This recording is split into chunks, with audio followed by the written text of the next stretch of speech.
15 साल गुजरे mission school के सामने। अमरजीत आनंद जी मेरे भाई जी। अब जो समुदाय वहाँ पे व्यापार करने आ गया, वो आने वाले टाइम पे हमारे लिए एटम बम का काम करेगा,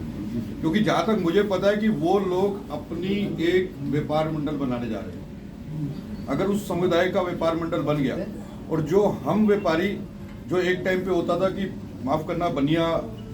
लोग और पंजाबी लोगों का एक मार्केट होता था, ये पूरा कि हम लोग पूरे ऊपर राजपुर रोड से लेके और रेलवे स्टेशन तक नीचे हम लोगों का एक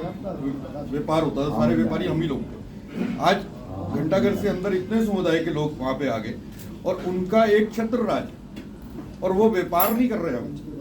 रसन भाई, वो व्यापार नहीं हो रहा है। अगर आप उसको ढंग से देखोगे, वो बसाए जा रहे हैं और उनको बसाए जाने का तरीका इस तरीके से, एक तो फाइनेंशियल उनको सपोर्ट करी जाती है, एक वो दिल्ली वालों को चूना लगाते हैं, यहाँ माल लाते हैं, यहाँ वाला माल नगद बेच के यहाँ कमेटी डालते हैं, वो कमेटी वाले से पैसे उठाते हैं और ये टोपी घुमा घुमा के वो यहाँ पे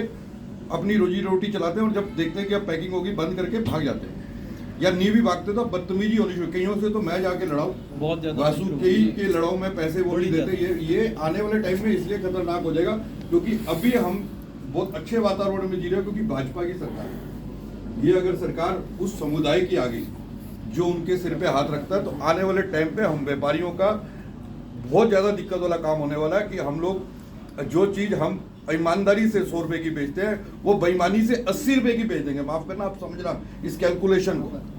वो वहाँ से उधार लाते हैं,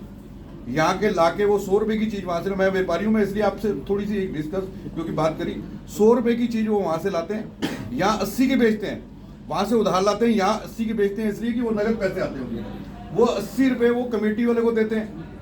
पैसा दिल्ली वाले का कमेटी वाले को दिया, यहाँ से कमेटी उठाई और वो पैसा इकट्ठा हुआ और यहाँ से रफा दफा हो गए, वो चले गए या नहीं भी गए तो यहाँ से लड़ रही है, कुछ कर लिए, बेईमान होकर बैठ के जो करना कर लो। हम देहरादून बैठे, दिल्ली वाला व्यापारी बेवकूफ़ बन रहा है, यहाँ वाला कमेटी वाला, क्योंकि लड़ नहीं पाएगा, क्योंकि इनकी यूनिटी होगी। आने वाले टाइम पे इनका व्यापार मंडल बनेगा, इनकी इतनी यूनिटी है, मुझे अब जाके लगता ही नहीं कि हम पलटा बाजार में, ऐसा लगता है कि यूपी के किसी बाजार में, किसी पाकिस्तान के बाजार में, वो बात ही खत्म होगी। वो औरतों का घूमना वहाँ पे उस तरीके से जाना, कोई हमें अपने समाज के लोगों का दिखता है कि बाजार जाना पसंद नहीं करते। औरतें भी आगे कहते हैं कि बाजार को क्या हो गया, कौन से बाजार में आ गए, सहारनपुर में आ गए, रुड़की में आ गए, कहाँ आ गए, मेरठ में आ गए। तो इन चीज़ों पे जब उनकी सरकार आ जाएगी, जिसकी मैं बात कर रहा हूँ, मैं नाम नहीं लेना चाहता, कई तरीके की सरकारें जो उनकी पीठ पे हाथ रखती है, तो हमें इस तरफ भी हम व्यापारियों को ध्यान देना पड़ेगा कि हमारे समाज की सरकार है। ये ना हो कि यहाँ पे मुस्लिम यूनिवर्सिटी बन जाए, ये ना हो कि यहाँ पे उसी समुदाय के वर्ग को